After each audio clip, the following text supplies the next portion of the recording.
morning, class. Okay, good morning. Let's all stand for our prayer. Who wants to lead our prayer? Please lead the prayer. So, in the Father, the Son, and the Holy Spirit. Our Father who art in heaven, hallowed be thy name. Thy kingdom come, thy will be done on earth as it is in heaven. Thus this day our daily bread, and forgive us our trespasses, as we forgive those who trespass against us. And lead us not into temptation, but deliver us from evil. And in the Father, the Son, and the Holy Spirit. Okay, so good morning, class. Please take your seat. So, please raise your hand if your name was called. So, Alforte, present. Baruman, okay. Gaco, okay. Riones, Hilado. So, very good. Present Pino Talanza. I want you all to ibaw mo sa fireworks clap. Okay. Give yourself a fireworks clap. So, 4, 3, 2, 1, go. 1, 2, 3. 1, 2, 3. Boom! Okay, so, how are you today, class? Very good. Feeling good. How about you? Ano bang ka? So, today, allow me to read my objectives. First is understand the concept of enhancing and decorating finished products. Next is identify tools and materials for enhancing finished product. Lastly is apply techniques to decorate or enhance product. So, before we tackle for our new topic, nakahilong pa ba mo sa atong topic yesterday? Okay, what are those? Very good. About what? About products. What are those kinds of products? Good, very good. How about you? Metal, very good. You? Bamboo. So, before we tackle for our new topic, I will show you two different kinds of chairs. What can you say about these two pictures here? So, yes, one is plain and one is decorated. One is plain and one is decorated. So, what can you say about this? It is made of what? Yes, precisely. It's made of bamboo. And it is a bamboo product. So, anyone has any idea about our new topic for today? Yes?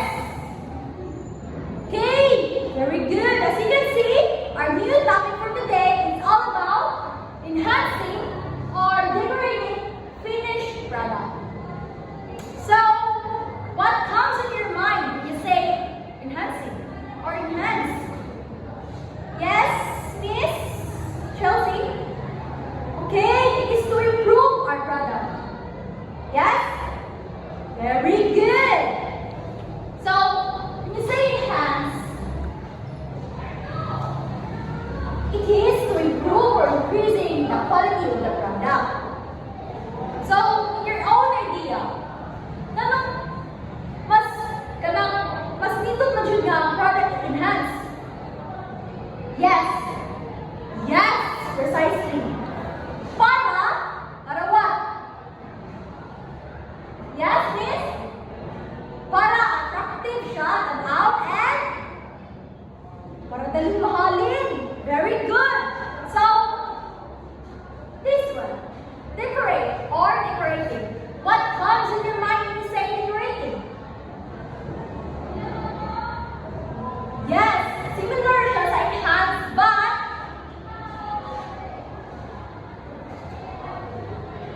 it is an act of adding elements or details to improve the appearance of the product. So, as you can see, enhancing and decorating is really halag yun. Mawaw na siya or tawag ko na ito mga kaluha. So, ang enhance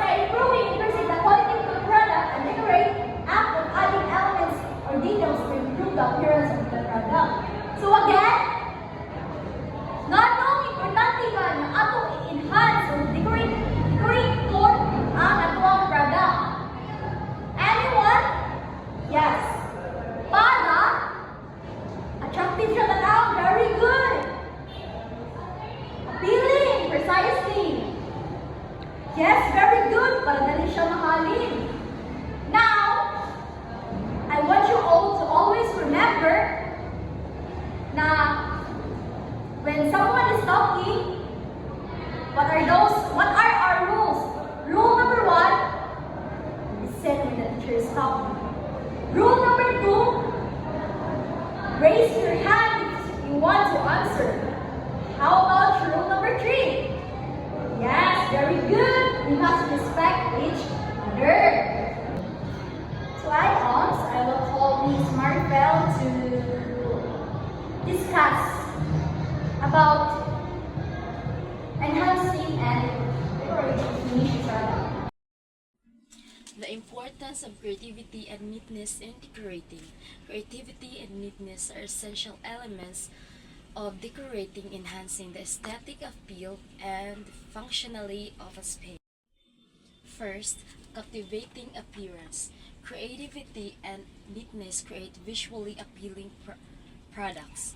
It combines to create visually stunning spaces that draw attention, inspire, and leave a lasting impression. Second, emotional connection. Attractive design evoke positive emotions, memories, comfort, and meaningful connection. Third, professionalism. Neatness reflects attention to the detail and quality. Decorated space projects professionalism, credibility, and attention to detail. Lastly, brand recognition. Consistent decorating styles reinforce brand identity. Consistent creative and neat branding elements, example logos, color, and schemes. So, good morning, learners! So, for today, our topic is the concept of enhancing or decorating finished product. So, what comes into your mind when we say enhancing? Yes? Yes, that's correct. Another hand, please. Very good. So, when we say enhancing, it refers to the process of improving the appearance or functionality of our product. So, we have two enhancements. So, the first one is, yes, it could be another one. Very good. This first one is aesthetic enhancement. So, what comes into your mind when we say aesthetic enhancement? Aesthetic. Diba, mga millennials, we are aesthetic. So, what first atong buhaton? Or what is mga gamito nato para ma-aesthetic atong product? Very good. Color. Yes. First one is color. We can add some colors to our product so that it will be more appealing to the customers or to the users. The next one is, yes, texture. Next one is texture. So, smooth pa siya, round siya, o diba? It's texture. The next one is pattern. Yes, pattern. So, pattern. Another one? Yes, design. We need to design our product so that our user will buy the product. Yes, we need that designs. So again, aesthetic enhancement is our way to improve or decorative element to our product. So the second enhancement is the functional enhancement. So when we say functional enhancement, what comes into your mind?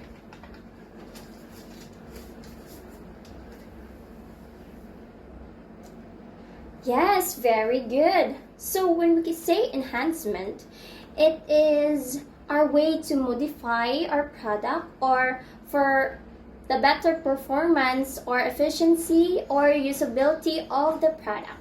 So first, diba, need na natay colors, textures, patterns, and designs. So the next one is, diba, na anatay kuan, na natay product. So, dapat ang multifunctional enhancement kani siya atong product lig-on durable atong product. So, for us to kanang like mas lig-on atong product, we can apply some anti-corrosion layer or weather resistant varnish.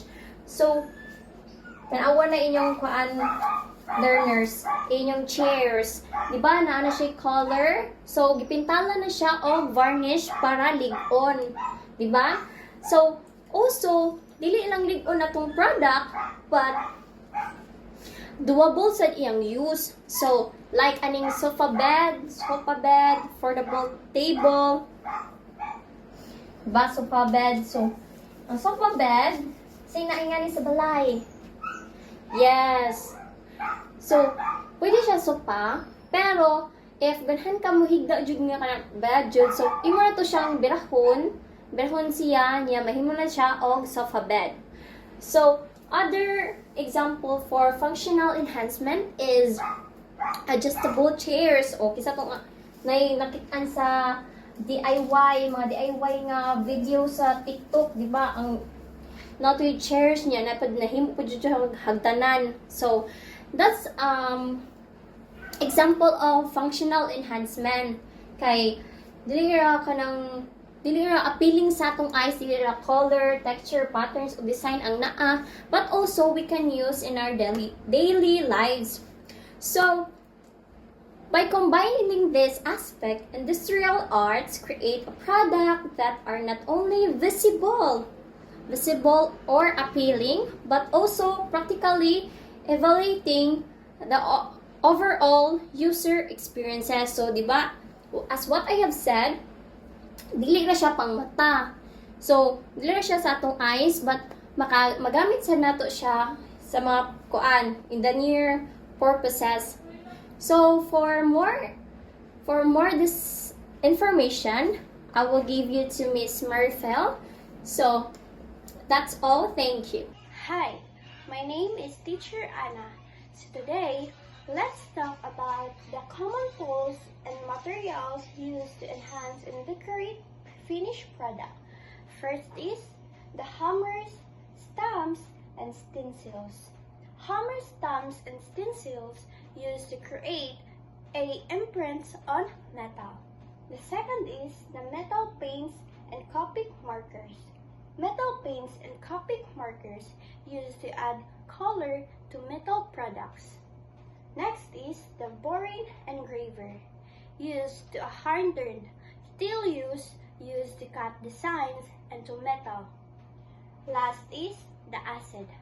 Acid is used to corrode designs into metal plates. So, let's move on the methods for enhancing and decorate products. First is the engraving. Engraving is using a tool to cut designs into metal. Second is the etching. Etching is using acid to corrode designs into metal plates. Third is the texturing and embossing. Texturing and embossing using hammers, stamps, and stencils to create imprint on metal. Next is the gilding. Gilding is a method used to decorate wood or leather. Next is the staining. Staining is a method used to decorate wood, bamboo, and metal products. Last is the sketching. Sketching is a freehand drawing on the surface of the product. So that's all. Thank you. So good morning once again, students. I am the birthday Generation Leonas. For our topic today, to add more regarding to discuss our earlier, we discussed with Teacher Angel. So to add more about enhancing or creating finished product. So today we have a six way to more enhance our creative or magbuhat ang isa ka butang, no? So dapat one is more enhanced or creative. So today we have 6 ways. So first, we we have ensure consistent and equality. So please read again. Yes. Ensure consistency and quality. So, class, kung saan natin yung pamalaan? Kung mag-isip mo yung ensure consistency and quality. No? Yes, pero pan. Hindi siya mao. Yes, ano? Pan. Ginagawa namin. Yes, ang pagkapare-pareho sa usa ka butang, no? Ang magbubuhat sa usa ka butang, no, dapat kapareho siya ng quality. No, depende na siya nito kung sa yung gusto na design. Like for example, makita niyo sa Angel Garena. No? As you can see, kita ko ito ng glass. Kita lang. No? Parehas na tandaan na design. As you can see, parehas na design pero lahi-lahi.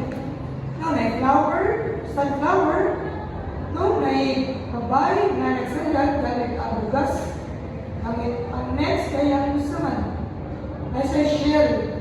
O, made of straw plastic. Okay na guys, no? No, nasa yung lahi na design. So next, we have enhances creativity. So, pag gusto ko enhance creativity, yun saan na siya? Siya, saan siya? Pagdating ko na palindot doon. Yes? Yes, Albert, yun saan? Yes, apat no, palindot doon, dyan na, kawato ko sa kanto ko, para mas mahalin siya sa mga tao. No, para lindot siya sa tao, no? Para balik-balikan sa tao yung mga ipakuha. Like for example, ani? No, makita rin yung tanda. No? Makita rin tanda, das? No? A simple name na kumamamo, like ang pwede mo na makuhayan, no? Diba, kung gusto kagkawayan niya, agad siya. Siyempre, simple na kayo, no? Igura po ito ng isang kilid niya, or to design. Pero kani, enhance nila ang ilang pagka-creativity. No, ilang kulitan ang diri sa babaw, mag-clear. No, ilang kulitan, no, ilang design, painting, siya sa painting. No, di paint, leaves o dahon. No, as a simple na, natulaan ng perminting kasi, simple na kayo, pero karon, no, na-enhance na siya. As you can see. Now, number 3. So, preserve cultural and artistic tradition. Ano yung say, preserve cultural, sa mga naman. Yes, sila ito. No, dapat yun atong i-preserve atong signature sa pampublikar sa Pilipinas. Kung gusto natin na pampublikar, kasi may mga practices na ang ina atong tour atong makita na nabuhat sa Pilipinas.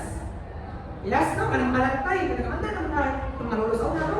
Hilig-hilig sa mga malantay, kanang mga kuya na apuhan, mga likuranan. Kamanda yung mga nagsuloy sa mga kasada, diba? Dami yung taon doon, magdasag, antay, house kaya pagbaligya. So, kaya naman siya sa una, magkaroon.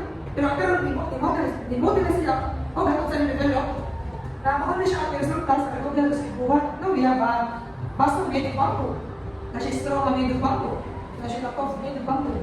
No? Kita ya? So, let's proceed. We have number 4. You can choose the shot and time management. Pero kailangan mo dyan time management na magbuwan na ang bata. No? Yes? Very good. No, dapat dyan, mag-time management dyan. Dapat kagana ka kung sa kagtang.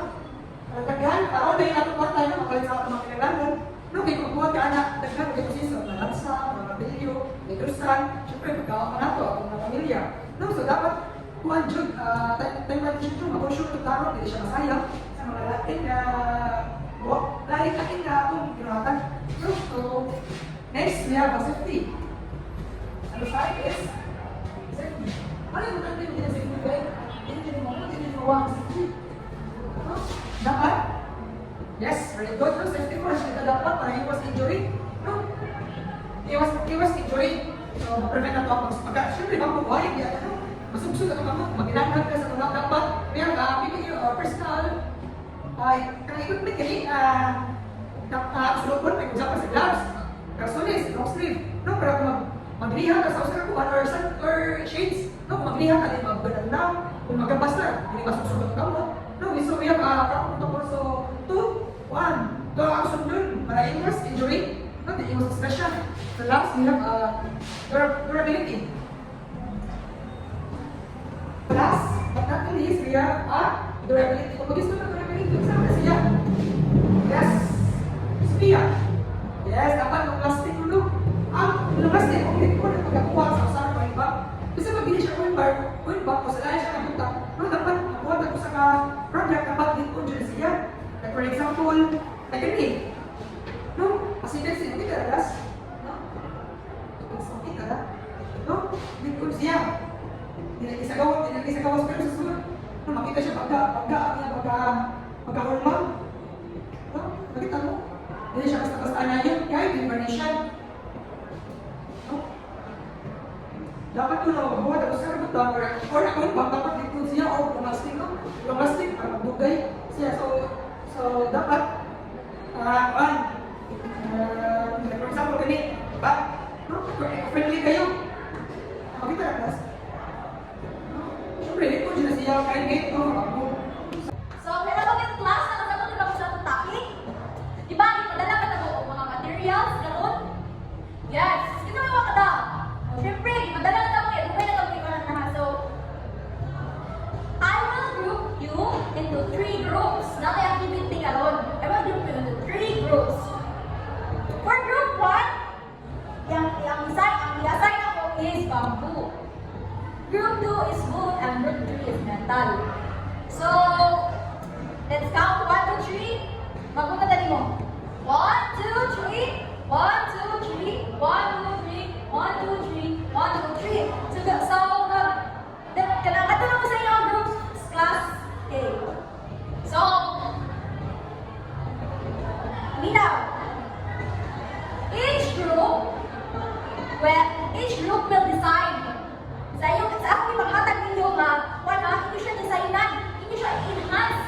If ato na if na hindi mo nakatanan sa ato discussion today. So, for the criteria, creativity is 25%. Kung dapat creative, yun na yung ipagbuhat ay yung tagay yung bate.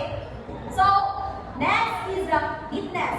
Of course, if creative ka ninyong bibuhat, dapat limpyos as no? Dapat limpyos as no? So, for the neatness, we have 15%. Or 15 points. And of course, sa teamwork, ayong tawa na kay mag-observe kami ako ninyo. Of course, sa teamwork kay 10%. A total of 15%. So, because to start naman, I will be observing na ha. Okay, so let's assume that the students finish their activity. Maganda ko sa inyong activity, di ba? And all I can say is very good, very impressive, very creative, very neatness. And I love the way mo mag-teamwork. Ang atong i-discuss, ito yung i-apply. So, very good. So, let's give ourselves a atong siya clap. So, going back on na. 1, 2, 3. 1, 2, 3. 1, 2, 3. Very good, very good, very good. So, okay class, since manang sa activity, let's all have here we go. So, what is our topic again? Anyone? Please raise your hand. Okay, Miss Sophia. Yes, precisely. Our topic is about enhancing or decorating finished product. So, what is enhancing or enhance? Anyone? Yes, Mr. Briones? Okay, very good. When you say enhance, it is to improve or to increase the quality of the product. How about this one? Decorate. Anyone? Yes, very good. Decorate again is enhance. Enhance. So decorate is adding elements and details to improve the appearance of the products. Next is what are the common tools and materials for enhancing a finished product? Yes, very good. What else? Precisely. What else? Good, very good. So, what are the 6 techniques of enhancing a finished product? First is, yes, very good. Ensure consistency. Next is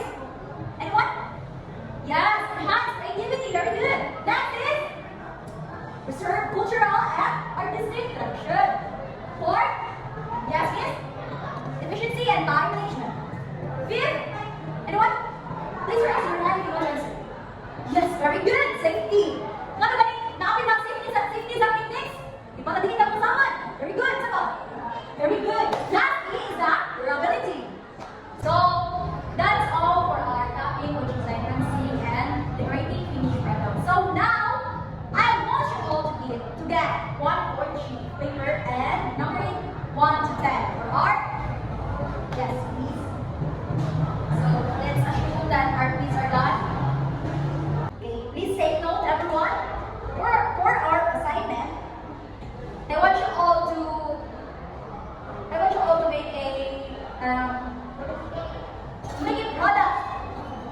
make a product that made of bamboo. Since ang activity kanina, nag-release na talo. So parang individual lang sabta. Dapat magkuha siya lang ito. Nakasabot siya mo niya. So mamili na mo, ang assignment ni Hatag is mamili na mo if it's either bamboo, wood, or metal ang i-enhance na product. Dapat ka na creative ba? Dapat ka na neat. So, I think that's all for today. So, please stand for our closing prayer, everyone.